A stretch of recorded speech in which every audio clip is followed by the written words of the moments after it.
प्रधानमन्त्री रतन कार्कीलाई बनाउनु पर्छ भन्ने कुरा देखेँ मैले। यस्तो संवेदनशील कुरा मजाक नगर्नुहोस्, भोलि बिहान उठेर काममा जान छ मलाई, म भ्याउँदिनँ। अनि हर्क साम्पाङजी, बिहामा सालीले जुत्ता लुकाएको जस्तो छलफल नगर्नुहोस् न। तपाईँ 40 मिनटमा 42वटा स्ट्याटस नलेख्नुहोस् न, धैर्य धारण गर्नुहोस् न। हजुरलाई हामीले 6 वर्षको कार्यकाल देखेका छौँ। 6 वर्ष, 5 वर्ष, 4 वर्ष, कति वर्ष कार्यकाल गर्न मिल्छ त्यति वर्ष हजुरको पुरै कार्यकाल हेर्न मन छ हामीलाई। अनि बिहानै अलराम राखेर ढुङ्गा बोक्न हिँडौँला, नहात्तिनुहोस् न।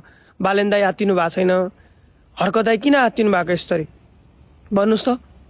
हाम्रो सागर ढकाल हात्तिनु भएको छैन, धैर्य गरेर बस्नु भएको छ, भगवानप्रति आस्था राख्नु भएको छ। देशमा शान्ति आइसक्यो, कैदीहरू अब समात्न सुरु गरिसक्यो, जो भाग्छ गोली हान्ने आदेश आइसक्यो, सैनिक प्रशासन मिलेर सबै छलफल गरिरहेको बेलामा तपाईँ सुलबुल अलराम राखी स्ट्याटस नलेख्नुहोस् न। कुन दिन बालेनलाई नै मेरो लौरोले जितेको भन्न बिर्दैन हर्क दाई, तपाईँले धेरै राम्रो गर्नुभएको छ। तर नहात्तिनुहोस् न, हजुर त दीर्घकालीन हो के। सुशीला कार्की चाहिँ रतन कार्कीको ठुली आमा हो भन्ने कुरोको यो हल्ला चाहिँ नफैलाउनु।